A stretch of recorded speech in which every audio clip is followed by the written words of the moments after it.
Okay, so I'll get started this morning by just welcoming all of you guys. Sawadee Kap, welcome to Wat Tung Yu. Nice to see all of you guys this morning. Today is the third day of a 5-day course that I'm teaching. It's called Harmony in Relationships. And today, what we're going to be doing is I'm going to be guiding you in meditation, and then I'm going to talk about this topic of true love, love without attachment, helping you guys to understand what this topic is all about. Now, I know some of you guys might just be here for the morning, and that's completely fine. You're welcome to come and go as you please. But just to let you know that there's a course going on right now, and you're welcome to stay around if you like. You're welcome to stay here as long as you like, today, tomorrow, and even the next day, because I'm teaching teachings from the Buddha that's going to help you on this journey to enlightenment. What enlightenment is where the mind is peaceful, calm, serene, and content with joy. The mind no longer experiences any discontent feelings. By the time you get to enlightenment, the mind no longer experiences any anger, sadness, frustration, irritation, annoyance, guilt, shame, fear, stress, anxiety, loneliness, boredom, shyness, resentment, jealousy. All these feelings and others are completely eliminated from the enlightened mind. And this is accomplished through training the mind. There's no belief in the teachings of the Buddha, so you're not believing a bunch of things and then hoping something good happens when you die. Instead, you're learning now, you're investigating his teachings and examining them now in this life. You're reflecting on those teachings now to independently verify whether they're true or they're false. And then you're practicing his teachings now in this life. And because of that, you experience the results and the benefits now in this life. You can see your mind gradually moving to this more peaceful and joyful mental state because you know what makes you angry and sad and frustrated. You know situations where your mind is typically irritated or annoyed. And when you're in those same situations and you're not experiencing those feelings anymore, you'll know that it's these teachings that are helping you to accomplish that. With this course that I'm teaching called Harmony in Relationships, it's helping students to understand how to build harmony in their relationships, because by the time you get to enlightenment, all your personal, professional relationships are completely in harmony. You don't have arguments, and you're not frustrated and hostile and bitter in your relationships. Right now, you probably find that to be a bit challenging in your relationships. And there's things inside your own mind that is causing this to occur. Oftentimes, we think that it's other people that are causing us to be angry. But if you're angry or frustrated or irritated, it's not coming from other people. This is one of the lack of wisdom that the unenlightened mind has, is that the mind firmly believes that other people are frustrating you or other people are annoying you or something like this. But what I'm going to help you to learn today is about how you can have love for all beings, because it's not other people that's causing your mind to be angry and frustrated and agitated. It's actually coming from your own mind. And when you understand what is actually causing these discontent feelings, you can actually eliminate them. If it's everybody else that's causing you to be angry or frustrated, that means you could never eliminate it, because there's 8 billion people in the world, and these people are causing you to be angry and frustrated. That means the Buddha would have never been able to get to enlightenment, because he would have had to train the whole world to do things his way. But that's not what's going to bring you peacefulness, because other people in the world aren't going to do things your way. So if you can only be happy when people do things your way, then that means you can't be happy all the time. By the time you get to enlightenment, you're going to be happy all the time. You'll be joyful all the time. You don't even have the slightest displeasure in the mind. This is accomplished through training of the mind and uprooting certain pollutions that are in the mind. The Buddha discovered these individual pollutions that are in the mind, and then he figured out the tools and techniques to actually eliminate them from the mind. So when you eliminate these pollutions out of the mind, this is where the brightness and the radiance and the joy of the enlightened mind, the peacefulness and the calm and the serenity can shine through. It's kind of like you have the sun, and there's these clouds that are blocking the rays of the sun. And when you get the clouds out of the way, the rays of the sun can shine through. And it's the same thing, that when you get the pollution out of your mind, the brightness and the radiance of the enlightened mind can shine through. So what I'm going to do is I'm going to start us off with a meditation to help you guys learn a little bit of meditation and actually practice it. And then I'm going to move into this talk about true love, because with love, in the way that the unenlightened mind experiences it and understands it, is there's something that's masquerading as love that isn't actually love. And this is one of the challenges why people have difficulties in having harmony in their relationships, is because they don't understand what true love is, and they're not practicing true love. So when I teach this topic to you, it'll help you to understand what true love is, so you can start practicing this more and more with the people around you, and you'll notice that more and more love will come back to you because you're practicing practicing more and more true love. If you don't know what true love is and you're not actually practicing it, you wouldn't be able to actually receive true love. So if you have difficulties in your relationships with either your parents or your children, your life partner, your friends or family members, if you're having difficulties in those relationships, there's ways to solve this. You can actually get to the point where there's nothing but harmony in all your relationships. So we're going to start out with a meditation called loving kindness meditation, which is actually going to help to cultivate more love and kindness in the mind. And then I'm going to move into this topic and help you understand what true love is. So if you'd like to join for meditation, the way that I do this is I start with chanting to ease us into the meditation. And if you guys would like to see these chants, they're on a laminated sheet on the table over there. You can go get one. Chris just held one up. They're on the table. You guys are welcome to grab one if you like and chant along. You'll see that they're in the Pali language. It's a historical language of the teachings of the Buddha.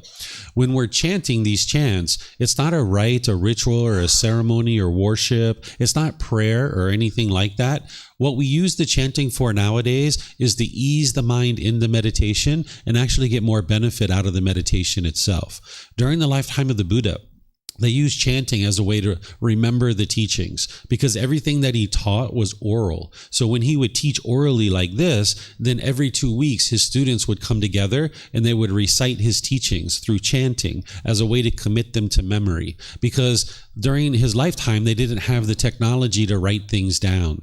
The technology to write things down existed in China, but it didn't exist in that region of the world where the Buddha was. The Buddha was born in what we refer to as Nepal, and he taught in what we refer to as Northeast India. And the technology to write things down just didn't exist in that region of the world during his lifetime. And we might not think about writing something down as technology, but that was technology 2,500 years ago. And that technology just didn't exist in that region of the world. So they used chanting as a way to commit the teachings to memory. So there's nothing mystical or magical here. It's not a rite, a ritual, or a ceremony, or worship, or prayer, or anything like that. Chanting originated just to commit the teachings to memory. And nowadays, because we have books and audiobooks and videos and podcasts, we don't need chanting in order to remember the teachings, but I still do it because it helps to get more benefit out of the meditation.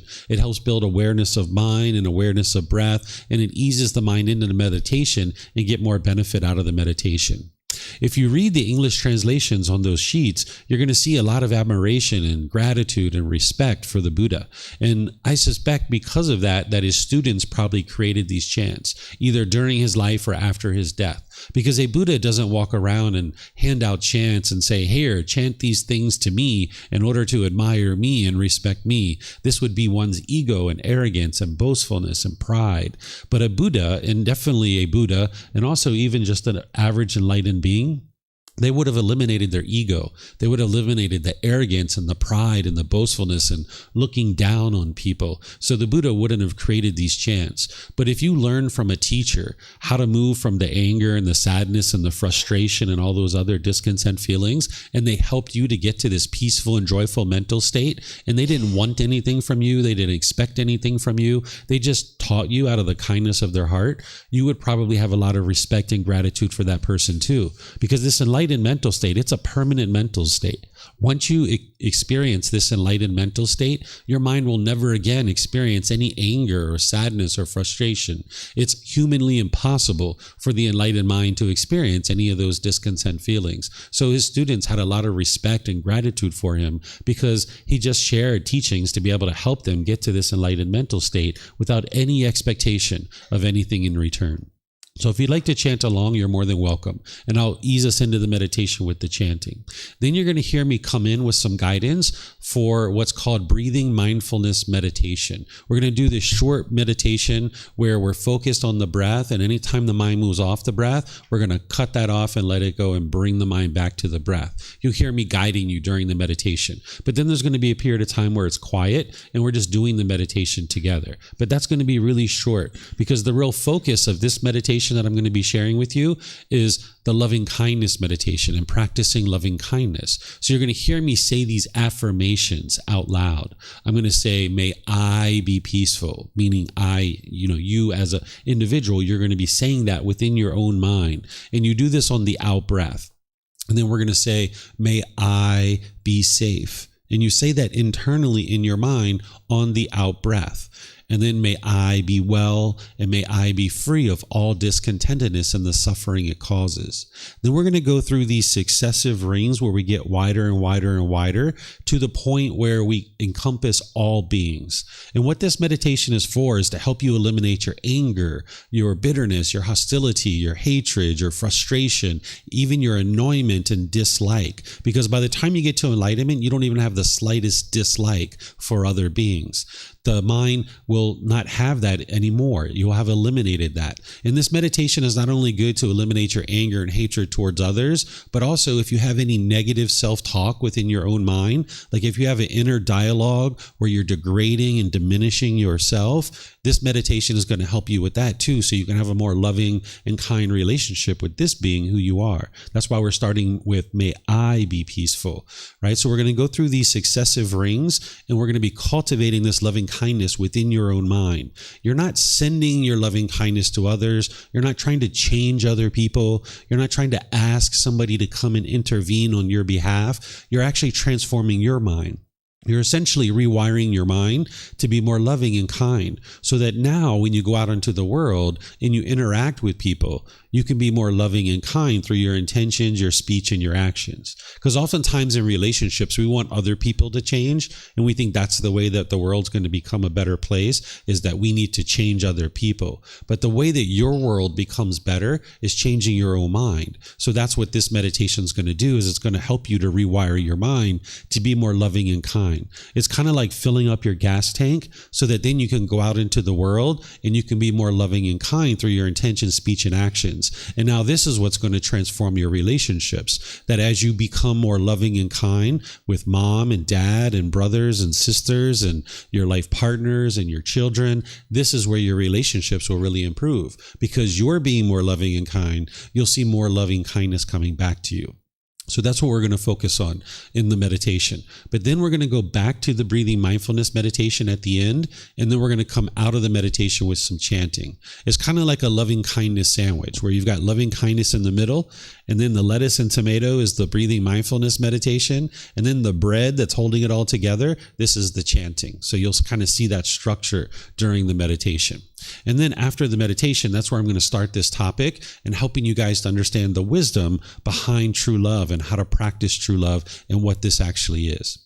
So if you'd like to join along, there's actually 4 positions that the Buddha taught in order to meditate in. There's seated, lying, standing, and walking. This meditation of loving kindness, we tend to do it in the seated, lying, and standing positions. We don't use the walking position for loving kindness. So since most people are learning in the seated position, I'll give you guys a little bit of guidance on the seated position. So you can either be sitting on the floor, in a chair. If you're at home, you might be on a sofa or a bench or a wheelchair or something like this. You can sit however you're comfortable.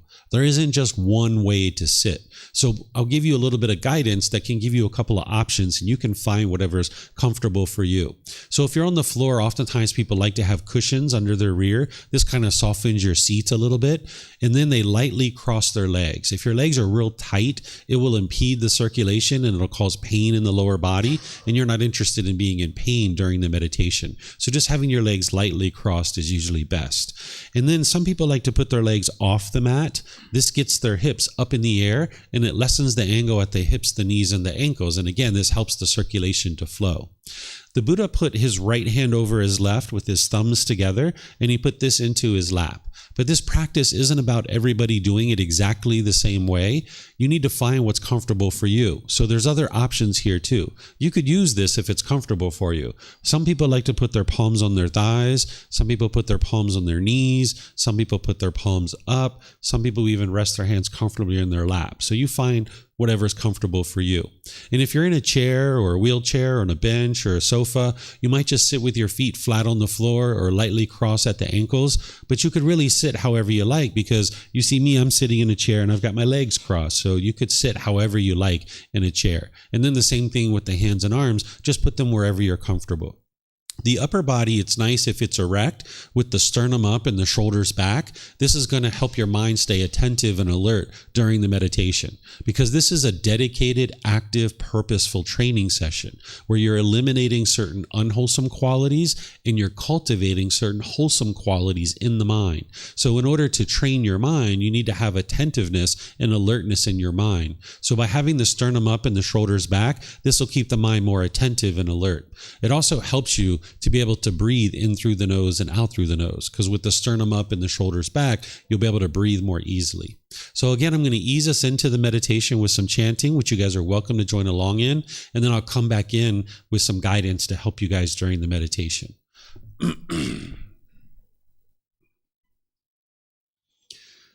Arahang Samma Sambuddho Mahakava Bhutang Mahakavanhang Apivateyami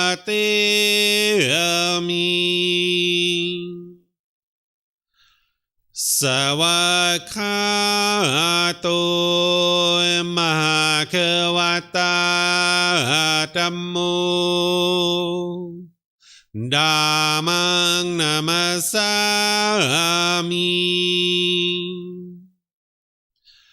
Supatipano Mahakavato Savaka Sangho Sanghang Namami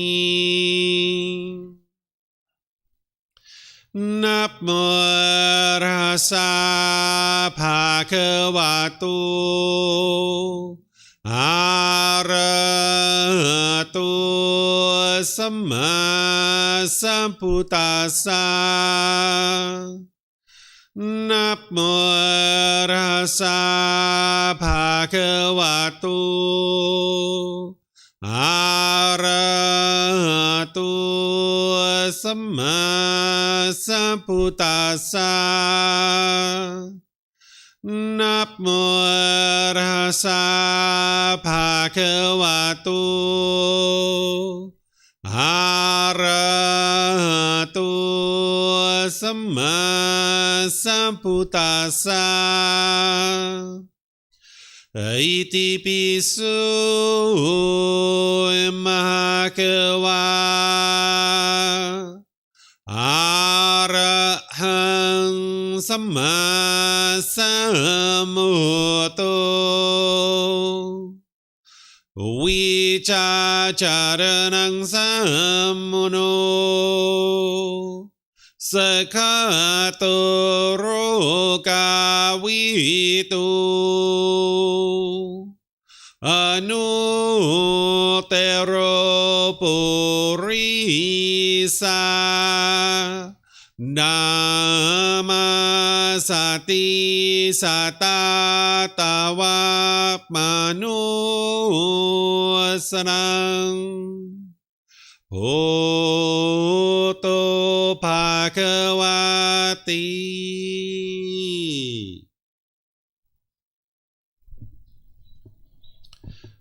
Okay, with the lower body and hands and arms comfortable, and the upper body erect, just close the eyes and start breathing in through the nose and out through the nose. Here you're just looking to establish the breath. A nice, natural, steady, consistent breath. Not forced or controlled, just a gradual inhale through the nose, experiencing the full breath. And then whenever you're ready, exhale out through the nose. Breathing in and out.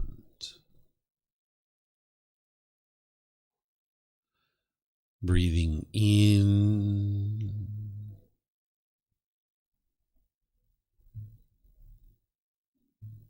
and out. Your breath may not match up with the guidance that I'm providing, and that's okay. This is your practice. I'm just here for guidance. You can use this voice as a reminder that whenever you get to the next inhale, breathe in gradually through the nose, developing a nice, natural, steady, consistent breath.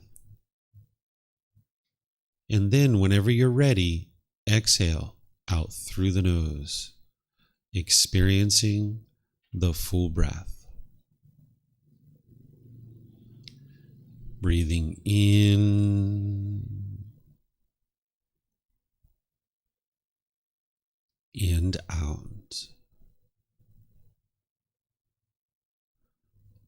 Breathing in and out. With the breath well established, start fixating the mind on the breath, either the sound of the breath coming into the nose or the sensation of air moving over the skin into the nose. The breath is the present moment. Fixate the mind on the breath, the present moment. Breathing in and out. Breathing in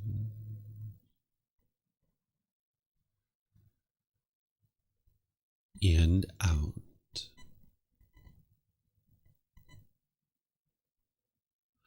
With the mind focused on the breath, whenever you notice that it moves off the breath, cut that off, let it go, and come back to the breath, the present moment. No need to observe the thought, label it, judge it, analyze it, or even try to figure out where it's coming from. Whenever you notice that the mind is moved off the breath, cut that off, let it go, and come back to the breath, the present moment. Breathing in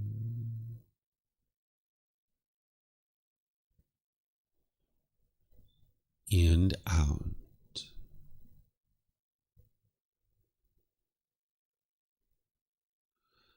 Breathing in and out. I'm going to be quiet now and let you do this work of focusing on the breath, cutting off and letting go anytime the mind moves off the breath.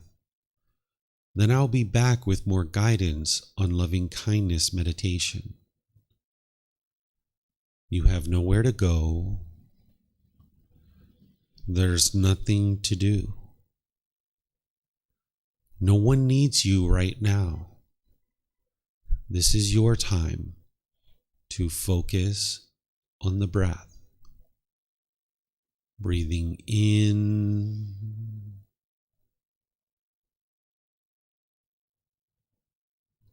and out.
Continuing to breathe in through the nose and out through the nose.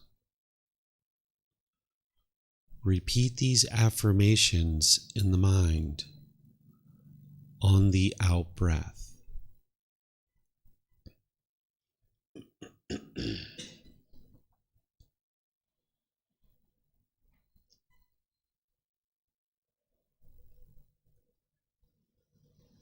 May I be peaceful.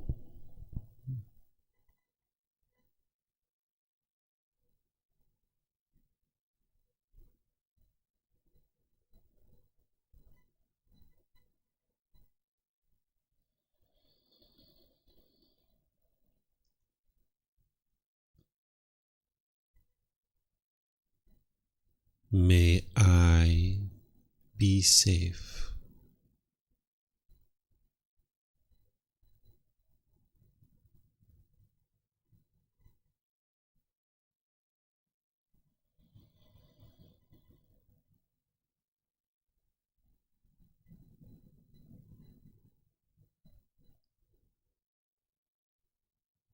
May I be well.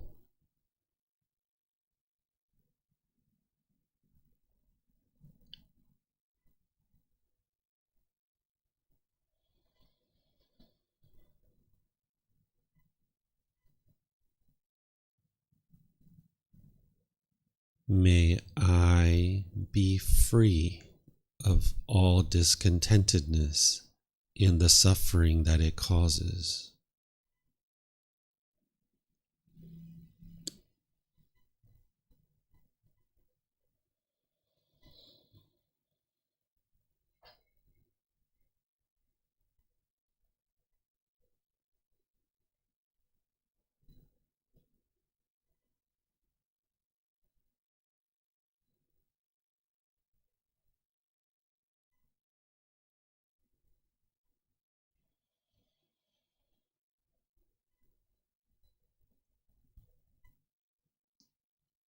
May mom and dad be peaceful.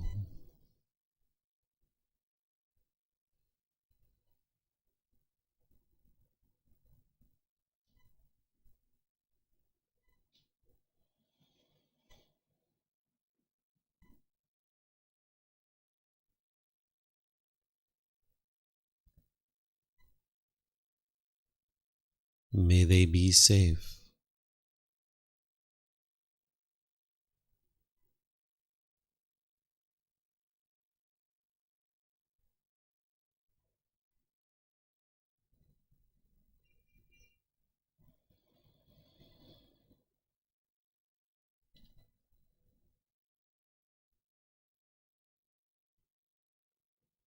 May they be well.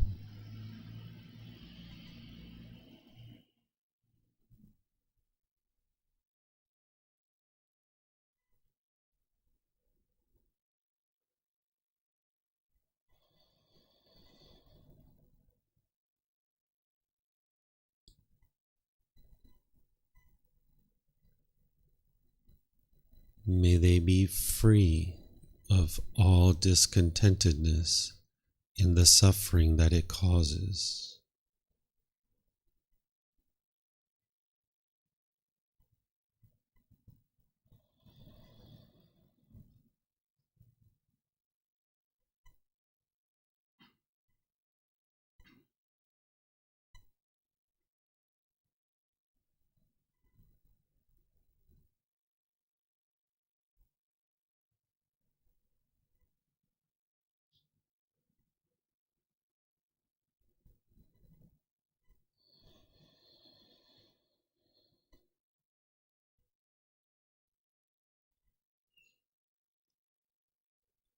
May my family, friends, co-workers, and neighbors all be peaceful.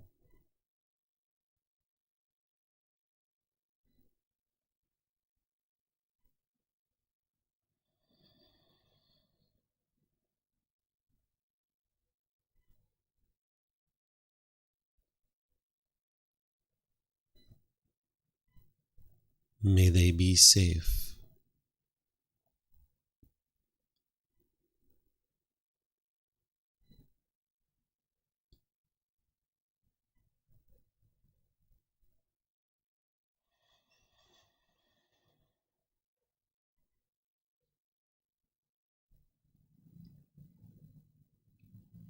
May they be well.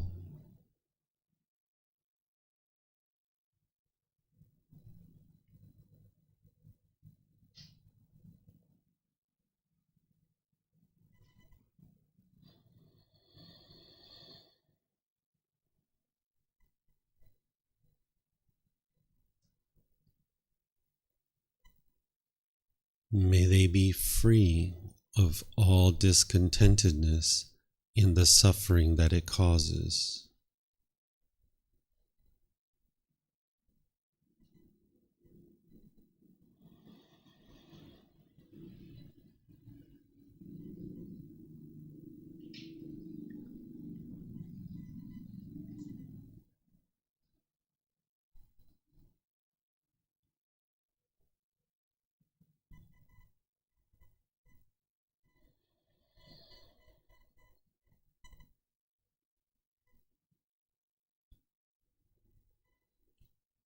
May all those who have caused me harm be peaceful.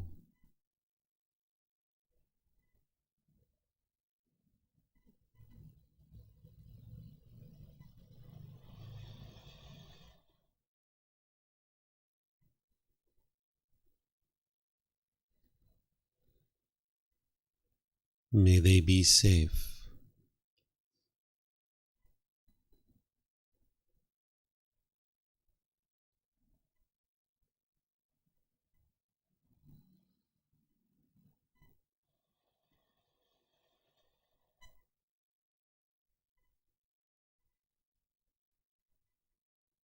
May they be well.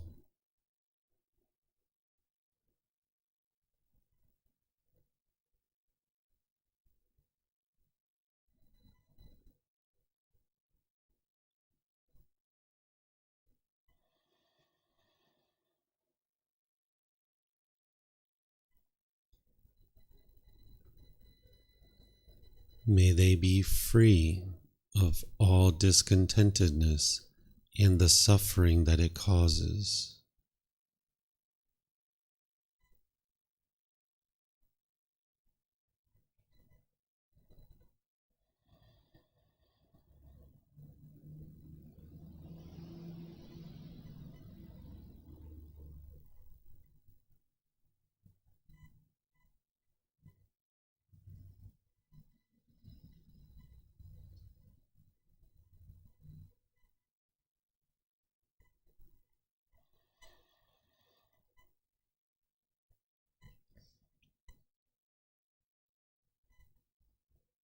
May all those who I have harmed be peaceful.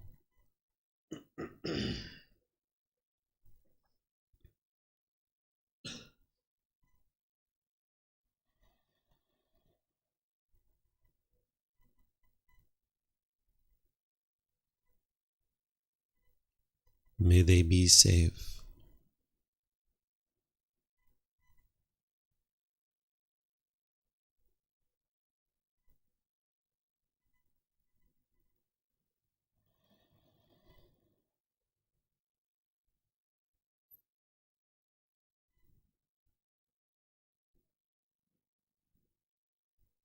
May they be well.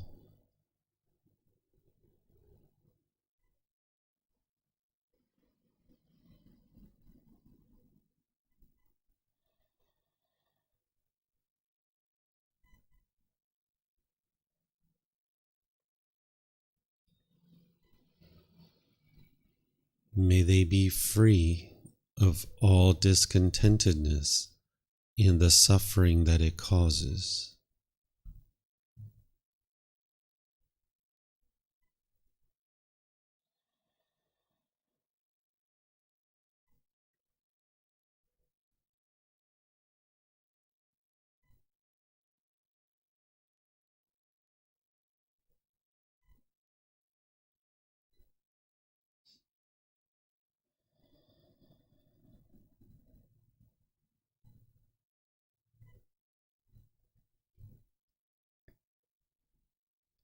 May all beings, wherever they reside, be peaceful.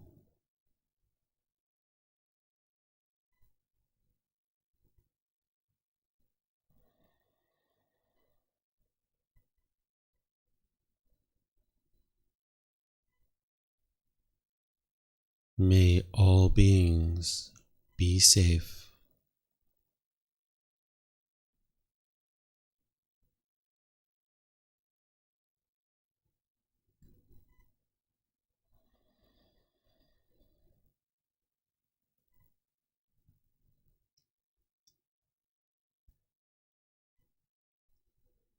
May all beings be well.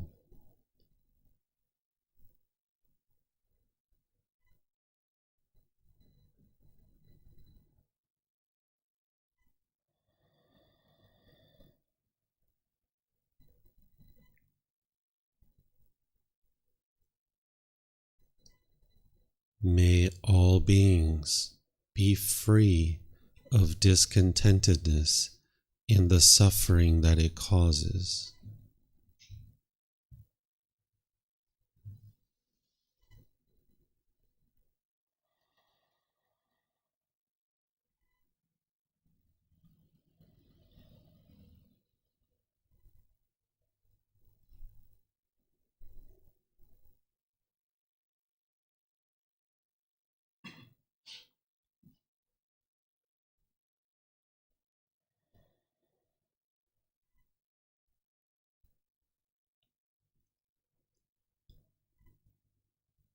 Now return back to breathing mindfulness meditation, focused on the breath, cutting off and letting go anytime the mind moves off the breath.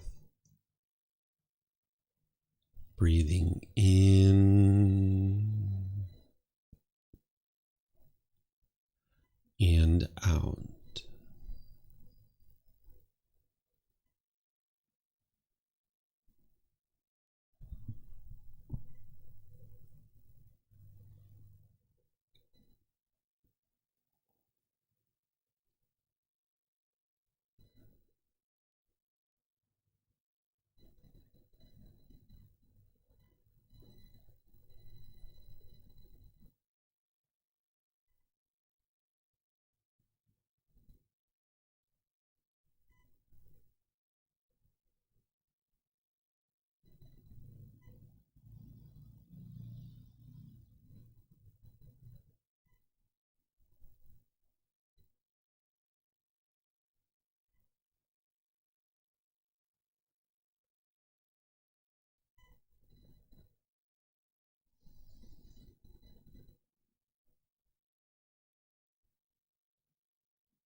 อะระหังสัมมาสัมพุทโธมหาเขวา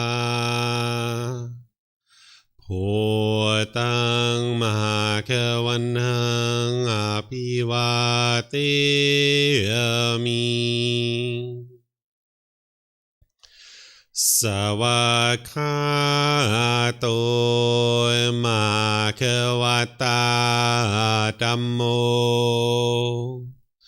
ธัมมังนามัสสามิสุปฏิปันโนมหาเขวโตสาวกสังโฆสังฆังนามามินะโมตัสสะภะคะวะโตอะระหะโตสัมมาสัมพุทธัสสะนะโมตัสสะภะคะวะโตอะระหะโตสัมมาสัมพุทธัสสะนะโมตัสสะภะคะวะโตอะระหะโตสัมมาสัมพุทธัสสะอิติปิโสมหาเขวาอะระหังสัมมาสัมพุทโธวิชาจารณังสัมมุโนสคาโตโรกาวิตุ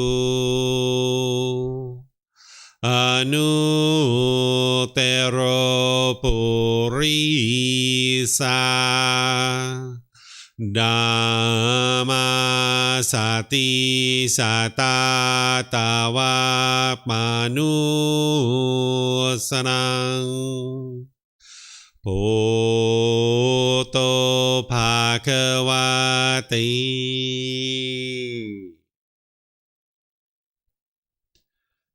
Okay, if you guys would like to slowly make your way out of meditation.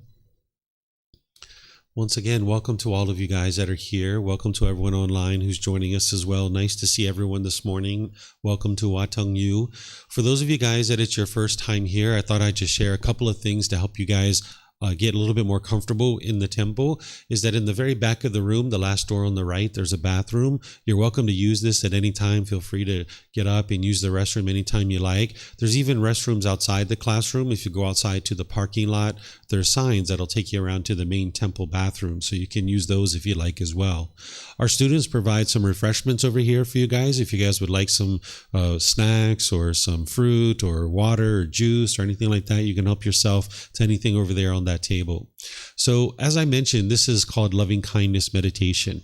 This is something that's going to help you gradually, slowly but surely, eliminate your anger, your hatred, your ill will, the frustration, irritation, annoyance, the agitation in the mind, even the slightest dislike. By the time you get to enlightenment, you won't even have the slightest dislike towards another person. But you need to gradually wear this away through gradual training of the mind. There's more than just this meditation that you would need, and that's why we give these talks in order to help you guys understand the wisdom of the path to enlightenment. But this is one aspect of the path to enlightenment, is training your mind with the loving kindness meditation. And then there's also the breathing mindfulness meditation, that we sometimes just do that by itself, or if we're doing loving kindness meditation, we'll do the breathing mindfulness meditation with it. So this meditation is something that you're going to need to customize. What I did here with these affirmations is I did a general statements like, may those who have harmed me or those who I have harmed. These are just general statements. But if you have people in your life that you have anger for, that you're frustrated with, that you have annoyment towards, you have resentment maybe in your mind. They could be alive now. They could be dead and long gone. They could be people that you'll never ever see again in your life. You're going to need to eliminate the anger, because sometimes what we do in life is we hold on to the anger thinking that we're somehow getting back at the other person. But you're not getting back at them. It's kind of like holding on to a hot coal and trying to burn somebody else. The only person getting burned is you in this scenario. So if you hold on to your anger, it's just harming your own mind. So even if there's people in your life that you have now that you're angry at, you're going to need to let that go to get your mind free of that anger. Or even if there are people you'll never ever see again, like even if they're dead, you're going to need to let that go because your mind isn't liberated. It's not free, right? So this meditation is something that you can customize. So if you have somebody in your mind, say named Bob or John or Rebecca or Susie or any name that you have, any person, or even a group of people, say you have anger and hatred towards police officers, you might say, may all police officers be peaceful. Right? You're going to need to do this on a continuous basis to gradually wear this away. And this is what will rewire your mind. Okay, so feel free to customize that as you like for the various groups of people. Normally you have 6 to 8 rings in the meditation. Anything more than that is kind of too much for the mind to manage. So kind of 6 to 8 is what you would like to do. So now what I'm going to do is I'm going to transition into this talk about true love, love without attachment, and helping you guys to understand what this is. If you guys have questions at any point about what I'm sharing with you here, you can ask those questions by using a microphone here at the temple. We have microphones in the white bowl. And if you could get a microphone, that way we'll hear you at the temple and they'll be able to hear you online as well. If you talk here without a microphone, they wouldn't be able to hear you online. And when you get a microphone, you can actually take it back to your seat with you, because you might actually have more than one question, or someone around you might have a question, and you can share the microphone with them. You can just press the gray button on the microphone and you'll see the lights come on. Just wait a second or two and then hold it up to your chin, and we'll be able to hear you here at the temple, and they'll be able to hear you online. And then for those of you guys that are online, you can ask questions too by putting that into Facebook, YouTube, or Zoom. Or in Zoom, you can raise your hand electronically and ask your questions. And for those of you guys that are in Facebook, YouTube, or Zoom, you can put your questions in the comment section. So this topic of true love is one that you really need in order to be able to train your mind to be able to get to enlightenment, because there's something that's masquerading as love that you might actually think is love, and you might be practicing something that you think is love, but in reality, it's not really actually true love. So I'm going to explain that to you, and then I'm going to explain to you what is true love. But before we actually even get into the topic of true love, what I'd like to share with you is just a little bit of a reminder and a refresher for some of you.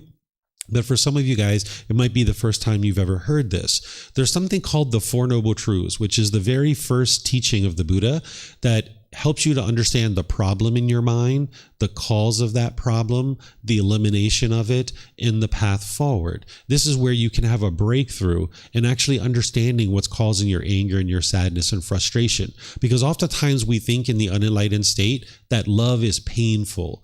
We think that love hurts. But that actually isn't the love. And you're going to understand that if you listen to what it is that I have to share today and you independently verify what I'm sharing. Don't believe what I'm sharing, but look at your own direct experiences to be able to independently verify what I'm sharing with you is true. So let me help you understand what's causing the painful feelings before we talk about true love, because it's important for you to understand that so you'll see that it's not the love that's causing the pain. Love doesn't cause pain. What's causing the pain is something called craving, desire, attachment, wants, expectation, longing, yearning. What the first noble truth is the Buddha is explaining that everyone in the unenlightened state is going to experience conditioned feelings. What conditioned feelings are is where the mind experiences happiness, excitement, elation, thrill, exhilaration, euphoria, some pleasant feeling based on a condition. Based on some condition, your mind will get happy or excited. For example, if it's sunny outside, you'll be happy, right? That's a conditioned feeling. Based on the condition that the sun is there, I will be happy. Or your bank account. If your bank account balance is a certain level, you might get happy. That's a conditional feeling, right? Or if your mom or dad does this, you'll be happy. This is called a conditional feeling. But then because this is a conditional feeling, when that condition changes, Now your mind's going to experience the painful feelings like anger, sadness, frustration, irritation, annoyance, guilt, shame, fear, stress, anxiety, and none of these things around you are permanent. So those conditions are going to change. So as long as you allow your mind to base its inner feelings on some condition, like the sun, that means when it's raining, you get frustrated or irritated or annoyed. Or if you're happy when your bank account balance is here, that means when it goes here, you'll be sad or frustrated or agitated. Or if you get really happy when your mom and dad do this, that means when they do this, you'll be agitated or frustrated. So everyone in the unenlightened state is experiencing these conditioned feelings where the mind's going up and down and up and down and up and down. You have peace and you have, joy here and there, but it's only a matter of time before you get annoyed or irritated or frustrated. This is the problem in the unenlightened mind, that everyone in the unenlightened state is experiencing discontentedness. This is the first noble truth. The second noble truth is explaining the cause of this. What's causing the problem, what's causing the mind to go up and down like this is called craving, desire, attachment. This is the longing, the yearning, the wanting, the expecting. That if the mind gets what it wants, it gets happy, excited, elated, thrill, euphoria. But if the mind doesn't get what it wants, it gets these painful feelings like sadness, anger, frustration, irritation, annoyance, guilt, shame, fear, stress, anxiety. And you can see this for yourself, that your mind is craving permanence, because we oftentimes associate these painful feelings that you're experiencing with somebody else or something else. We will think something external is causing these painful feelings. So this is why in your life, you might push people away. When you feel painful feelings, you might push your friends or family away, thinking that that's going to solve the problem. This is called aversion, where you either push away the person or you push away the situation. And if you push those people away, you can see that that's not the real cause of the problem. Because if that was the cause of the problem, you would have solved your problem and you wouldn't get frustrated or irritated or annoyed anymore. So when you've pushed people away, it didn't solve the problem, because you still get irritated, you still get annoyed, you still get frustrated. Or the other thing you might do when you don't understand that your own mind is causing these feelings is you might be bitter and harsh and hostile towards people. Through your intentions, your speech, and your actions, you might be bitter and hostile and harsh. It's almost like an animal growling and roaring at another being, trying to force them or fear them to do things your way. Because the mind thinks if I can just get things done my way and people do things my way, then everything will be perfect. So you might be growling and roaring through your intentions, speech, and actions, being bitter and harsh and hostile towards them. Or the third thing you might do is you might put your expectations on people, and you might try to control people and kind of force people to do things your way, right? This is what the mind does with its lack of wisdom. The mind has these cravings, these desires, this longing, yearning, wanting things to be a certain way. And again, if it gets what it wants, it gets happy. But if it doesn't get what it wants, it gets angry or sad. So the mind's thinking that I can get my cravings fulfilled. If I push these people away, I'll get things my way. Or if I be bitter and harsh and hostile towards them, they'll do things my way. I get my cravings fulfilled. Or if I put my expectations on people, I will be able to get things done my way and people will do it my way. I'm sure you've been in arguments where you've been adamantly trying to convince somebody that what they are doing is causing you to be angry and they needed to stop doing what they were doing. Otherwise, you were going to continue to get angry. But this is just the mind craving permanence. It's wanting things to be a certain way. The mind's holding on and craving this permanence. So I'll give you some examples so you can see this. If you've ever been in a relationship with a boyfriend or girlfriend, when you guys first got together, you probably got all kinds of pleasant feelings. Probably so happy, so excited. If you think back to those first couple of weeks, those first couple of months, wow, it was so fun. It was so enjoyable. You were going out to the movies, you were going to dinner, you were going to the park, you were having great conversations. You might have been having intimate contact, sexual contact with each other. Wow, so much pleasure. But then over time, over the course of the relationship, you became more and more irritated and disgruntled, and so did they. The reason why is because you had all these expectations. You wanted them to do certain things, and they couldn't fulfill those permanently. and they wanted you to do things a certain way, and you wouldn't do things their way all the time. Because the world around you is constantly changing, it's impermanent, but the mind is craving permanence. So the more you wanted from them and the more they wanted from you, you guys couldn't fulfill each other's expectations, and you got angry and disgruntled with each other and you left. And then when you separated, you might have been even more angry or frustrated. You might have been lonely or bored. You might have been missing this person. This is the mind craving permanence, wanting this person to be permanent in your life. The mind is holding on, craving permanence. And when you experience this impermanence, meaning this change, the mind didn't like that.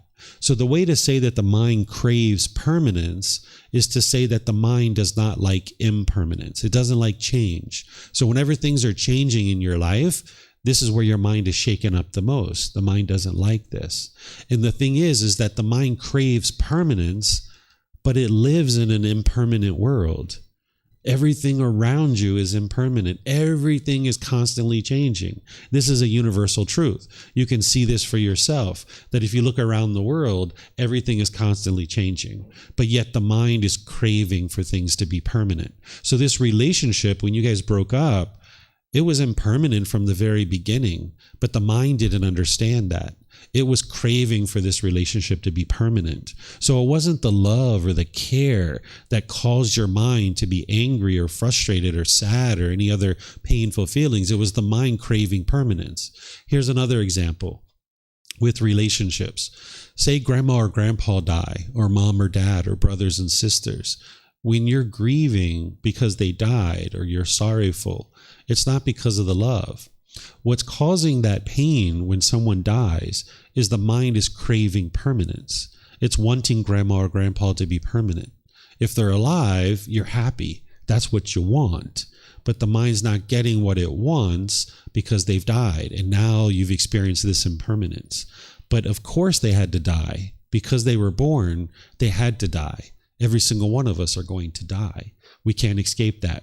In this life, we're going to experience death, every single one of us. But as long as our mind is craving permanence and wanting them to be permanent, when they die, your mind will grieve and be sad and sorrowful. But it's not the love that's causing that, because somebody else could die, or someone you don't know could die, and you're not attached to them. You're not holding on to them. You're not wanting them to be permanent. And your mind's completely comfortable. Your mind's completely peaceful. You're not sad or upset or angry. Or here's another example with a relationship. Say somebody gets married and you go to their wedding, like maybe a brother or sister or a cousin or something like this. Either you could be grieving or the people around you could be grieving, right? Now, when someone's going off into the world with another person, this is a wonderful time. They're starting a new relationship. They're starting a new life. They're going off into the world with someone else. This is a really joyous time. But yet people are grieving sometimes at a wedding. Why? Because their mind's holding on. They're wanting permanence. They see brother and sister going off with someone else, and the mind thinks, I thought they were mine. I thought they were permanent. I thought they were going to be with me permanently. But now when they go off into the world with this other person, the mind grieves or is sad. If it's love that's causing that, then they would be happy if it was love, right? Because if you love somebody, which you guys are going to hear about, you would have this genuine interest in seeing them be well. It's not the love that's causing you to grieve. Or say like you were at university, like maybe your parents dropped you off at college or university. You might grieve during that period of time, right? Because the mind's holding on and wanting permanence. So when mom and dad leave, then mom and dad might cry, or the child might cry, because there's now this separation. There's this impermanence where they're not permanent in your life, and the mind comes to realize this, like, oh my goodness, I thought they were permanent, but yet they are impermanent. The mind in the unenlightened state lacks the wisdom of the universal truth of impermanence. Here's a more simple example that doesn't involve relationships, so maybe you can see it even more clearly. Say you get a brand new car, and this is like the perfect car, the car you've always wanted to have. And you saved up all your money to buy this car, and you drive it off the parking lot, and now you're so proud of this car. You're driving down the road, people are honking their horn at you, like, wow, look how successful she is. Wow, look how successful he is. Wow, look at that new car, right? And now you park it at a store, and you go inside, and you come out. and there's a scratch on your car.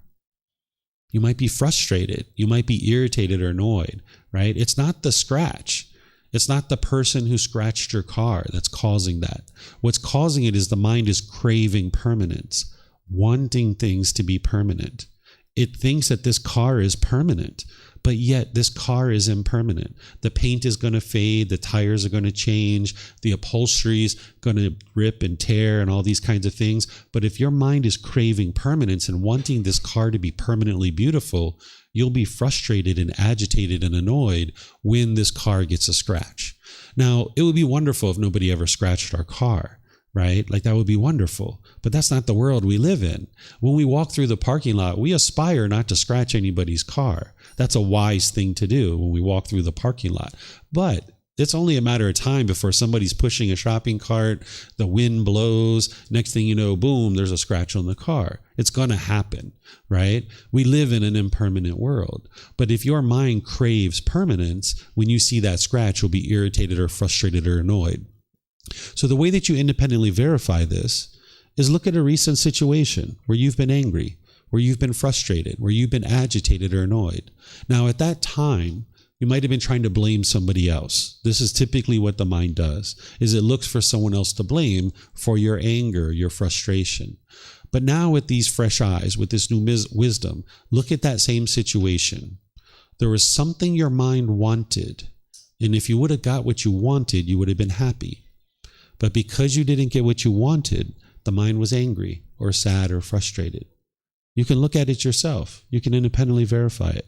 And you can let me know if you think that this isn't true, right? Because I've had students raise their hand before and they say, hey, David, I went to work the other day. My house looked absolutely beautiful. I went to work and I came home. My wife had this craft project all over the house. The house was a wreck and I got frustrated. How did my mind cause my frustration? I wasn't even there. She's the one who put the craft project all over the house. Didn't she cause my anger and my frustration? Nope. It was their own mind. They were craving for the house to look a certain way permanently.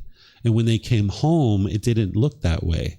They had an expectation. They wanted their house to look a certain way permanently. And it's just not going to look that way permanently. So when they came home and they saw this craft project all over the house, their mind got irritated and annoyed and frustrated. So this house can't look a particular way permanently. It's just not possible because of the universal truth of impermanence. And this craft project being all over the house, that's not permanent either because your wife's going to probably put it away, or maybe you'll even help her put it away, right? So what's causing the mind to be discontent, what's causing these painful feelings is this craving, desire, attachment, because the mind wants things to be permanent when in fact everything's impermanent. The way you eliminate the painful feelings is you need to eliminate the cause of it. If you eliminate the craving, desire, attachments, you'll eliminate your discontentedness. You'll eliminate all the discontent feelings. And that's what the path to enlightenment is. There's a core central teaching called the Eightfold Path that the Buddha shares, where it's helping you to train your mind to eliminate all craving, desire, attachment. And the breathing mindfulness meditation that we did, this is part of that, but there's other things that you need too in order to eliminate your cravings, desires, attachments. So there is a way to eliminate these feelings. And that's the beauty of the path to enlightenment, is that if it was everyone else who was causing your mind to be discontent, you would never be able to get to peacefulness because it was only a matter of time before somebody does something you disagree with. And now your mind's going to be frustrated, irritated, or annoyed. But because your own mind is causing these feelings, that's why you can eliminate them. You don't need anybody else to do anything. Sometimes what we do in the world is we go out in the world and we try to teach other people to do things our way. And we think that's the way to get to peacefulness, is if everybody does things our way. But that's not going to lead to your peacefulness because there's 8 billion people in the world. All of these beings aren't going to do things your way unless you have a massive training program. Now, you could do that. You could put together a massive training program and train the whole world to do things your way. That's very costly, very time-consuming, very exhausting, right? And it's probably not going to be very successful. Or you could just train one mind. There's one mind that you could train and you could get to peacefulness and joy. Do you know whose mind you need to train? Whose mind your own mind, right? You can just train one mind. That just lessens your burden right there. You don't have to train everyone else to do things your way. So by eliminating your cravings, desires, attachments, that's what's going to eliminate your discontentedness. So this craving, desire, attachment is masquerading as love. People are misunderstanding what is actually causing the painful feelings. They think that the craving, desire, attachment is the actual love. So what we do in the unenlightened state is we will say, I love you, therefore I want you to be with me because you make me happy. Right? I love you, therefore I want you to be with me because you would make me happy. This isn't actual love. This is craving, desire, attachment. That is, my happiness is based on you. If you're with me, I will be happy. But if you're not with me, I won't be happy anymore. Right? This is attachment. This is craving. This is the mind.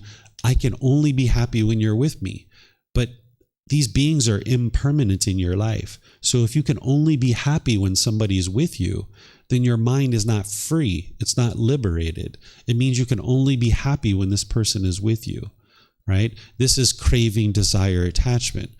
There's no such thing as conditional love, but we might call this conditional love. Because what we do is we meet somebody, right? Like say like maybe a life partner, somebody that we're interested in romantically. We meet this person, we're attracted to them physically, or we're attracted to them financially, or maybe we're attracted to them intellectually. For some reason, we're attracted to them. And now we build up this relationship with them. And then after about a month or two or so, however long it takes, we get to the point where we say to them, I love you. Right? We might whisper it in their ear, I love you. And they say, I love you too. Now we're in love. We're all in love. We're in love with each other, right? Well, what's really happened is over that period of time, the 1 week, 2 weeks, the month or 2 months or whatever it was, you were kind of evaluating this person. And now you got to a point where they're meeting your expectations. They're doing the things you want them to do. And now you say, I love you. Right? I've fallen in love with you. But then as time goes on in the relationship, they stop doing the things that you want them to do, or your list of expectations grows and grows and grows, and they can't logically or physically meet your expectations anymore. And you say, I don't love you anymore. I've fallen out of love with you. We have to break up. I don't love you anymore. This isn't actual love. This is craving, desire, attachment. This is, you're meeting my expectations. You're doing what I want you to do. So therefore I will say I love you. But when you stop meeting my expectations and you stop doing what I want you to do, I don't love you anymore. I've stopped loving you. This isn't actual love. It's being referred to as love. Sorry, can I ask a little question? Let me just keep talking. Yep. And then I'll get to questions. So this isn't actual love. This is craving, desire, attachment masquerading as love. This is the mind saying, I love you because you are doing what I want you to do. But when you stop doing what I want you to do, I don't love you anymore. This is actual selfishness. This is the craving, desire, attachment masquerading as love. There's no such thing as conditional love, but we might refer to this as conditional love. If you're meeting my conditions, then I will say I love you. But if you stop meeting my conditions that I've laid out for you, then I don't love you anymore. So again, there's no such thing as conditional love, but we might refer to that as conditional love. But now let me introduce you to true love or unconditional love. What true love is I love you as you are. And because I love you, I would like to see you be well. It's not about me. Right? Over here with this conditional love that isn't really true love, we say, I love you, therefore I want you to be with me because you make me happy. It's all about me and making me happy. And if you're with me, I will be happy. That's going to crush your relationship because when you're away from me, I can't be happy. It's only when you do things my way that I'm happy. And now we're going to argue, now we're going to fight, now we're going to be upset with each other when you don't do things my way. And you might think that's the love. And you might even be putting expectations on your family or your friends or your life partner or your children, putting expectations on them and trying to control them to do things your way. This is conditional love, or what we might refer to as conditional love. What true love is unconditional love, where we love somebody as they are, that we don't put our expectations on them. We don't try to force them or control them to do things our way, that we love you unconditionally. There's no conditions that you had to meet in order for me to love you. So there's nothing that you could do for me to stop loving you. It's not about meeting expectations and then I will love you. It's about, I just love you as you are. Knowing and understanding that you're going to disagree with people's choices and decisions. Sometimes we think that we can only love somebody if we agree with their choices and decisions. So if people do things our way, then we will love them. That's craving, desire, attachment. But what this true love is that I'm explaining to you guys, it's loving somebody as they are. Understanding that there's a person and then there's choices and decisions that people make. And you can love the person while disagreeing with their choices and decisions. That's okay. Because of the universal truth of impermanence, you're not going to always agree with people's choices and decisions. If you can only agree and you can only love people who agree with you, then you can't love everybody in the world. You can only love people who agree with you. That's not actual true love, because there's only one person in the world that's going to agree with you 100% of the time. Do you know who that person is? Yourself, right? And maybe you don't even agree with yourself sometimes, right? You might even have a hard time with that, right? So if you can only love people who agree with you, you can only love one person in the world, right? So if you separate the choices and decisions that people make, realizing that you're not going to agree with everything mom does, you're not going to agree with everything dad does. You're not going to agree with everything brothers and sisters do. You're not going to agree with everything your life partner does. You'll never agree with them 100%. But you can disagree with their choices and decisions and realize that that is their choice and their decision. They are their own individual being, and they can choose to do things on their own. And you can maintain your love for the person, right? So you could actually get to the point where someone could murder your mom and you could still love that person, the murderer. You disagree with the choices and decisions that they made, right? You wouldn't go out and murder somebody, but you still love the person. So what love is having a genuine interest in seeing this person be well. And sure, this person needs to maybe go to jail. They need to have some education. They need to be rehabilitated. They need to be able to learn some things, right? But you can disagree with their choices and decisions while still loving the person. The anger that comes up when somebody has been murdered and you might have anger towards the murderer, this is because the mind has craving. It wanted mom to be permanent, and now the mind perceives that this person has taken mom away from you, and now the anger is vented towards the murderer because the mind thinks that they are the ones who caused you to be angry. But that anger is coming from the craving, desire, attachment, wanting mom to be permanent, right? So you can get to a point where you disagree with the choices and decisions, but you love the person, right? So you can disagree that mom or dad or brothers and sisters did one thing or another, but you can still love the person. And loving someone as they are is to not put your expectations on somebody. If you put your expectations on someone and try to control them, this isn't actual love. Because sometimes what we see is we see mom and dad or brothers and sisters headed for a problematic situation. And if they get into a problem, you will have painful feelings because you crave, you're attached, you're expecting them to be permanently well, and you want them to be permanently well. And if they struggle or have difficulties in the world, you don't like that. And now you feel the painful feelings because you're craving for them to be permanently well. And now when you see them headed for a problem, you might feel like you need to rush in and put your expectations on them and try to control them to make decisions your way. But in this situation, you're just trying to control this person rather than respecting them as their own individual being and allowing them to make their own individual decisions. So if you're putting your expectations on people or trying to control people, this is coming from your craving, desire, attachment. This is the mind longing, yearning, and wanting that person to be a certain way, rather than step back and let them make their own decisions and be comfortable with whatever those decisions are.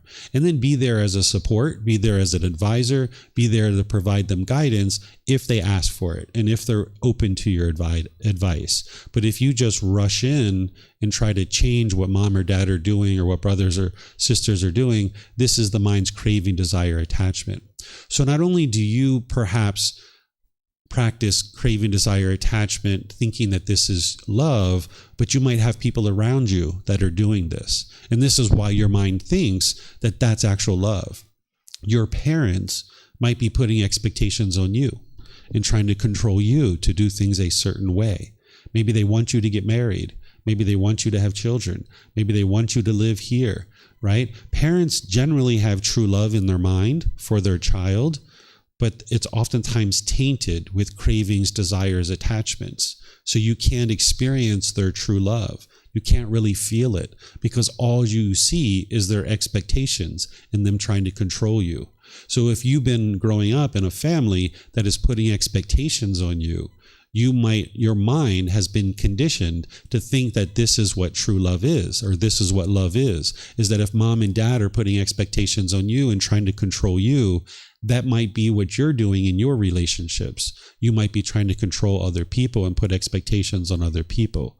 So if you can see this true love is love unconditionally, where you love somebody as they are, but then you can see this pollution of craving, desire, attachment that's polluting that and tainting that, then what you do is you work on getting these cravings, desires, attachments out of the way so that then your true love can shine through more and more, where you just love somebody as they are, not forcing them to change, not wanting them to change, but just understanding that they're making their own decisions and you can love them as they are. Understanding that you're going to disagree with their choices and decisions in some situations, and that's okay.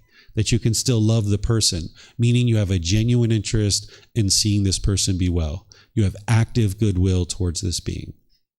So I'm going to pause here and see what questions you guys have. Remember, here at the temple, you can use the microphones, and those of you online, you can put your comments in the Facebook, YouTube, or Zoom, or you can raise your hand in Zoom and ask any questions that you like. So yes, sir, you have a question? Yeah, about the grandparents example. All of my grandparents, they died, I think, last year. And for me, it is really different from losing someone, say, in a romantic relationship, because I understand that many people in my life, they just come and go. Yes, but for my grandparents, they brought me up, and all of my life they are there. But now they suddenly are all gone, and I know that they will be gone one day. I understand that, but it's still painful. Mm-hmm. And I just think about them at night, and I cannot sleep. They're not really haunting me, but I think I just miss them so much, and it's hard for me to fall asleep. So yeah, I don't know how to make myself feel better. And according to what you said, yes, I think I do love my grandparents. I think I do, and also I admit that I want them to still be around me. Yes, I have the feeling, I have the crave, but I don't know how to solve it. Yeah, so it's the Eightfold Path that's going to solve this for you. This is a teaching I taught in this course on Monday, and it's been recorded many times because I teach this many times, the Eightfold Path. That's what you need to be able to fully train the mind to eliminate the craving, desire, attachment. So like when you said, I want them to still be around, that's the mind craving permanence. So intellectually, you understood that grandma and grandpa are going to die someday. That's what you understood intellectually. But the mind was still holding on, and it was craving permanence. And typically the mind is more closely attached and holding on and craving the people that are closest to you, like grandparents, parents, brothers and sisters, life partners, children, people like this. And we have love for them. And that's why we mistakenly understand that when people die, we think it's love. Because maybe like if your coworker dies, maybe you don't grieve, right? And you're like, oh, I didn't love that person. But what it was is you weren't attached to that person. You weren't craving for that person to be permanent. That's the difference. So because the people who who are closest to us, we have the most deeply held attachments, and we typically love them too. We think it's the love that's causing the painful feelings, but it's actually not. So if you learn the Eightfold Path through the resources that I share, either the books, the audiobooks, the videos, the podcast, or you can attend any of the classes and courses that I teach live, either here or online, you'll learn the Eightfold Path. And if you learn and practice that, that's what's going to eliminate your cravings, desires, attachments, all of them, to be able to get to the point where the mind's peaceful and joyful. Because we're so attached to human beings and the people that are close to us, this afternoon, I'm going to be teaching a class after lunch that is going to teach you how to eliminate attachment to the people who are closest to you. You still need the Eightfold Path, but there's this other wisdom of what you can be doing to specifically eliminate attachment to people who are closest to you. So that's why I'm going to teach this class this afternoon, because we have more classes as part of this course. If you guys would like to stick around, you're more than welcome to. You can come and go as you please. But this afternoon, starting probably around 1:30, I will do meditation with people, and then I'm going to teach this other class as well. So you guys are welcome to learn that, because that's one of the most challenging attachments to let go of, is the people closest to you. So sometimes people think that you can't love without attachment, and that's why this particular class is titled True Love, Love Without Attachment. Sometimes we think if we let go of the grief and the sorrow and the sadness, we think we're letting go of the love. But that's not actually the love. So you can let go of the craving, desire, attachment for grandma and grandpa to be permanent. You can let that go. You can let go of the grief and the sorrow and the sadness, and you can maintain your love. And that's what the mind needs to learn how to do in order to be able to progress towards more and more peace and more joy. Okay. So any other questions here or online? Yes, ma'am. If you could come get a microphone, we have them right here in the white bowl. And that way we can hear you here, and they can hear you online as well. John's going to help you out.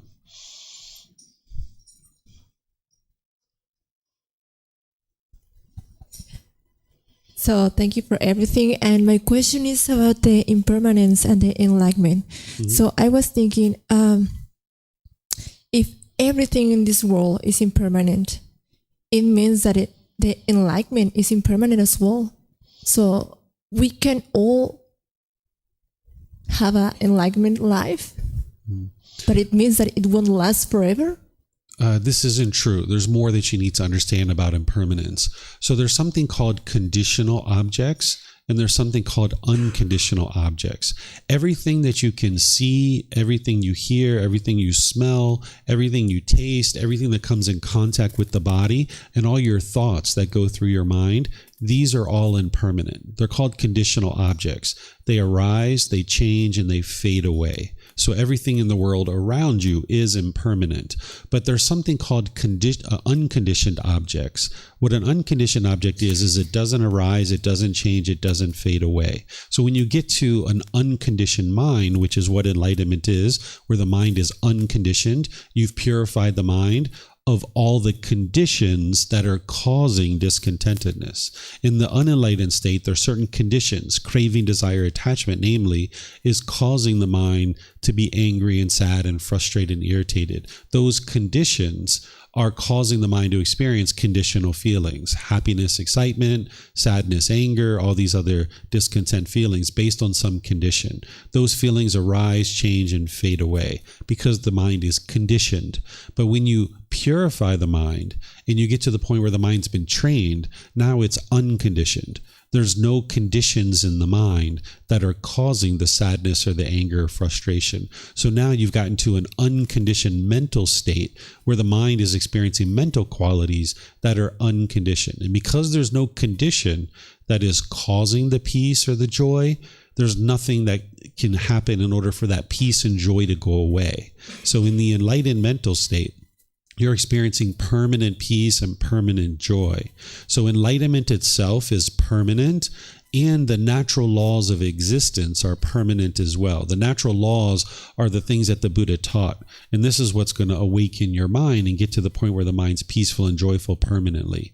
So everything that you see, everything you hear, smell, taste, comes in touch with the body, thoughts and ideas going through the mind. These are all impermanent because there's some condition, right? Like this carpet, there were certain conditions that led to creating it. And then it arose as a carpet, it changes because it's like deteriorating, and then eventually it'll fade away because it's a conditioned object. But the enlightened mental state, it doesn't get produced by any condition. It's actually being experienced because you've unconditioned the mind. You've eliminated the conditions that are causing the mind to go up and down. So by the time you get to enlightenment, it's a permanent mental state that your mind will no longer experience any discontent feelings ever again. You got it? Yeah. Thank you. Yeah, you're welcome. Okay. You have a question? Oh, yeah. See you later. Okay. We'll see you later. You guys take care. Yep. Be well. Okay, we have some questions here online too. Let me just see what these are. So the question here is it's mentally very upsetting to live with family members if they say mean and hurtful things to you for things that you have not even done. So your family members aren't causing the painful feelings. What's causing your painful feelings is you're craving your family members to speak to you in a certain way. The mind is craving permanence. Maybe you're wanting people to be polite, kind, friendly, and respectful permanently. And because your family members are unenlightened, their mind has these pollutions. They're going to be impolite, unkind, unfriendly, and disrespectful in some situations. So if your mind's craving your family members to be a certain way, when they're not that way, you're going to experience painful feelings. So you got to get rid of your wants and expectations of wanting people to be a certain way and realize that all these beings in the world are impermanent. The only individual who's going to be polite, kind, friendly, and respectful all the time, 100% of the time, everywhere, is an enlightened being. So your parents and your family members, they're not enlightened, so that's why they're going to be impolite, unkind, unfriendly, and disrespectful. But it's only your mind's craving that's causing the painful feelings. So that's what you need to be able to eliminate, is the cravings, desires, attachments, wanting them to be a certain way. And then you won't get hurt when your family's saying certain things. You won't experience any painful feelings when you get rid of your cravings of wanting them to be a certain way. Because if they speak to you the way you want, you're happy. But if they don't speak to you the way you want, you're sad or angry or hurt.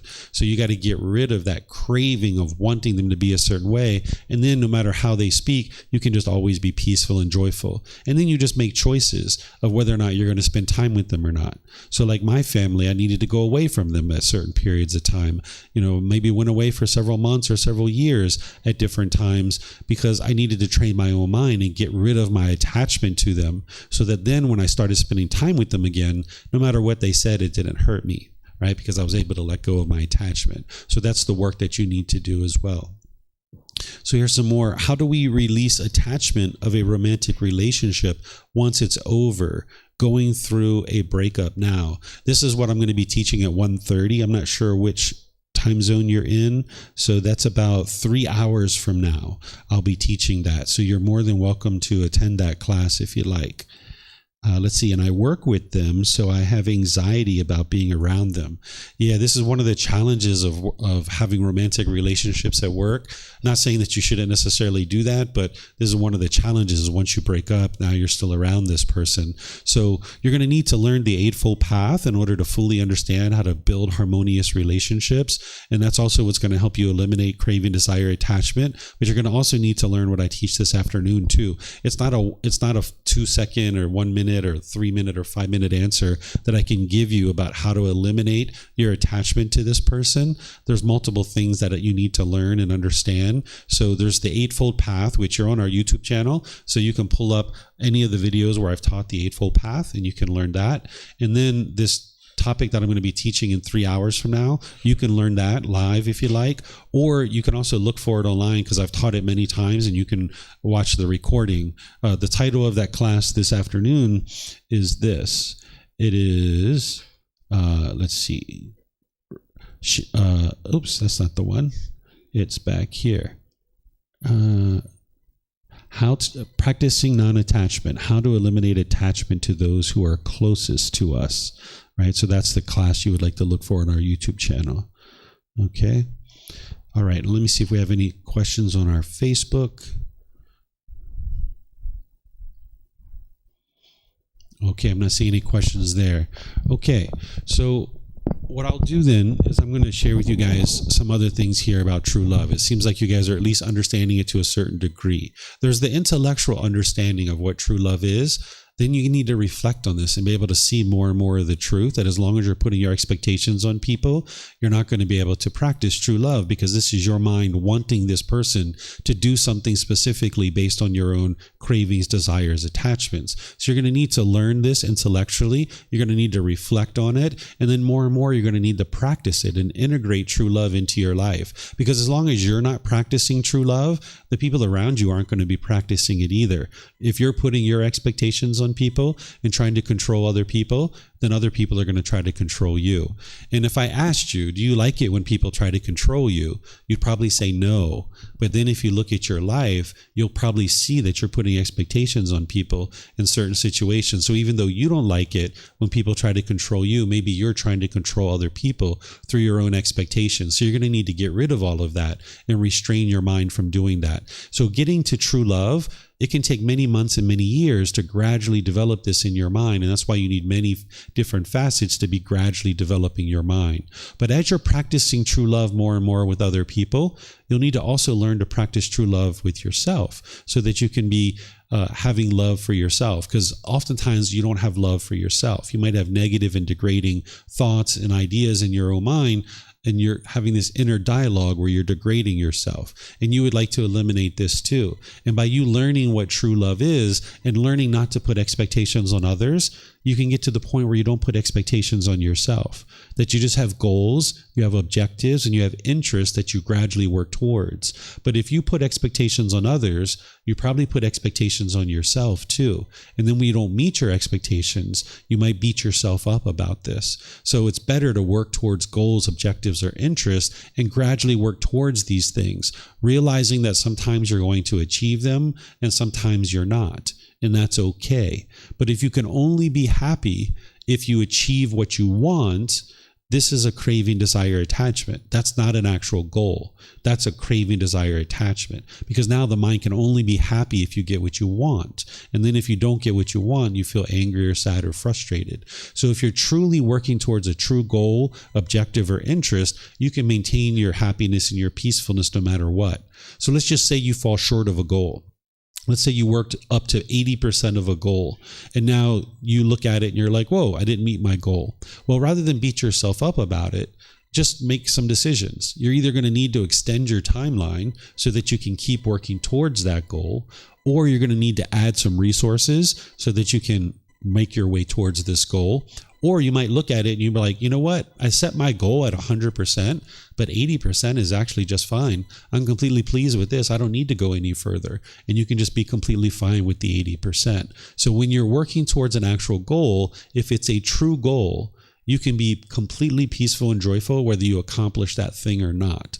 But if you're putting expectations on yourself and also putting expectations on others, you will beat yourself up that you didn't accomplish a particular thing. And now you might have this negative and degrading self-talk within your own mind. And that's something that will sabotage your ability to have healthy relationships. Because this craving, desire, attachment that's masquerading as love, it'll crush your relationships. It'll sabotage your relationships, because the more expectations and the more wants that you put on people, the more controlled people will feel, the more pressured they will feel, and the relationship will get sabotaged and it will be destroyed. But if you can love people as they are, realizing your goal in life is not to put your expectations on people, you can have loving relationships with everybody around you, including yourself. So oftentimes with our parents and caregivers, we have certain expectations of things that we want from them. And because we want them to be a certain way, if they do things our way, we will be happy. And if they don't do things our way, we will be angry or sad or frustrated. I've never met anybody who's told me that their parents did everything perfectly. I've never met anybody that has said that, right? Because there's certain things that you think your parents should be doing, which is different than what they actually do. right? So if you can only love your parents if they do things your way, then you're not going to be able to love your parents. And if you have all these expectations for your parents, then in certain situations, you're going to be very angry and very bitter and very hostile about what your parents are choosing to do. You need to be able to get to the point where you realize your parents are just working through whatever wisdom they have, and that wisdom is going to be different than your wisdom. Their direct experiences are different than your direct experiences, and they're not going to do things your way. I grew up along with my mom and my sister and my dad and these people, and I had a lot of resentment towards my mom growing up all through my life. And this was from my own expectations. I wanted my mom to be a certain way, and she wasn't that way. So all through my childhood, all through my early adulthood, I had all this resentment and hostility towards my mom. And I kept wanting mom to change. Well, mom had some things that she needed to work on, but what was causing my resentment was my expectations, that I wanted mom to be a certain way. When I got rid of those expectations and I just learned to love mom as she was, realizing that she was an imperfect being and she didn't have all the same things that maybe I wanted her to have, when I just loved her as she is, realizing that she's imperfect and she was doing the best she could based on the wisdom she had, I could be appreciative and loving for what it is that she did do. Instead of wanting what she didn't do, I could appreciate what she did do. And then that way I was able to love her as she is, and I was able to break through all that resentment and just be loving and kind with her for a long period of time until she actually died. We didn't have any bitterness and hostility between us by the time she died. But as long as I had expectations of mom, she could never fulfill those expectations because I wanted her to be a certain way. And she's just not going to be that way because that's what I wanted, right? She was her own unique being. So when I got rid of those expectations, our relationship could really blossom. So you might need to look at your relationship with your parents and your caregivers if you're having challenges in those relationships, and get rid of your expectations and realize that you can just love them as they are. It doesn't mean that they're perfect. It doesn't mean that they're doing things perfectly, but just understand that they're doing the best that they can based on the wisdom that they have, and anything that they need to do to improve in life, that's their responsibility. It's not your responsibility to force your parents to be a certain way. They need to choose their own growth and their own development on their own. But if you can only have a healthy relationship if they do things your way, you're never going to have a healthy relationship. You got to get rid of your expectations and your wants and just love them as they are, realizing that they're imperfect and that they're a work in progress, and they're never going to do things your way. And then in terms of a life partner, this is an individual that's very impactful relationship in your life. If you have a life partner now, or you're going to be choosing a life partner at some point, sometimes people aren't interested in a life partner. And if that's the case, and you're just going to be single for your whole life, wonderful, be single for your whole life. But if you are interested in a partnership with a person that you're going to be with for the rest of your life, realize that this is a very impactful decision in your life. Whoever you choose to be your life partner, this is going to create a certain environment that you're going to be living within in your entire life. And you'd like to look at certain qualities of a person's mind before you make a choice. You would like to make sure that this person's honest, that they're trustworthy, that they're loyal, that they're, if you're in a sexual relationship, that they're going to be loyal in that sexual relationship. Make sure you look at someone who's trustworthy, that they're not lying, they're not stealing, they're not taking substances that cause heedlessness. It's because when we take drugs and alcohol, it makes our mind do things that we regret later. We make unwise decisions. So you're going to need to take your time and be very patient. There's no rush to hurry up and get into a relationship, because this is a relationship that you're potentially going to have for the rest of your life. And because it's so impactful, you would like to make a really wise decision. If you had invested a lot of money in a company and you were going to choose a CEO for your company is going to be successful or it's going to fail based on that decision of who you choose as your CEO. And you might take a really long time to choose who's going to be the CEO of your company. You might even take a year or 2 or 3 or 4 before you choose somebody to lead this company, because your company is going to live, breathe, and die based on whoever you pick as the CEO. So if you think about this position in your life like a CEO, like somebody who's going to be very impactful in your life, you would like to take your time and be patient and make sure that both of you guys can develop true love, where you're not putting your expectations on each other and you're not controlling each other. And this is going to help you to be able to make sure that whatever decision you make, that it's a wise decision, and you guys can build a very encouraging and supportive and helpful life with each other. Because if you choose wisely, you can have a really wonderful life growing and developing with this person. It's not going to be meet this person, get married, and live happily ever after. That's only in the fairy tales, right? It's going to meet each other, learn about each other, get to know each other more deeply, spend time with each other, have difficulties and problems with each other, learn how to communicate with each other, learn how to problem solve with each other, learn how to support and encourage each other, learn how to love each other without any conditions. Learn how to love unconditionally. Love each other as you are, and allow each other to change and grow, because the person that you meet at 22 or 25 or 30 or however old you are when you meet your life partner, that person's going to change. It's not going to be the same person all the way through life. They're going to change. So if you're craving for this person to be the same person that you met at 25, well, when you guys are 50, you're going to be with a completely different person by the time you're 50. So that's why you would like to look at the mind. The mind should be growing and evolving. So if you guys are growing and evolving and doing inner work with each other, this will be really helpful. But if you're blaming each other for the problems that you're experiencing, your life is just going to be miserable. So if you're in a relationship now, or you're looking to get into a relationship, you would like to get into the situation where you're not blaming each other for your discontent feelings, because it's not your life partner that's causing these feelings, it's your own mind. But if you guys are blaming each other, you're just going to have a downward spiral where now you're going to get angry and disgruntled and agitated with each other. So you need to be able to see what's really causing these discontent feelings, which is craving, desire, attachment. It's not your partner. So if you guys can be learning and growing and evolving, learning things like the path to enlightenment, you can develop a really healthy and sustainable and fulfilling and satisfying relationship with each other. But you're going to need to understand more and more what is true love, and you're going to need to practice true love more and more closely. So this is everything that I have to share with you guys today, at least on this topic. Is there anything you guys would like to ask before I end class?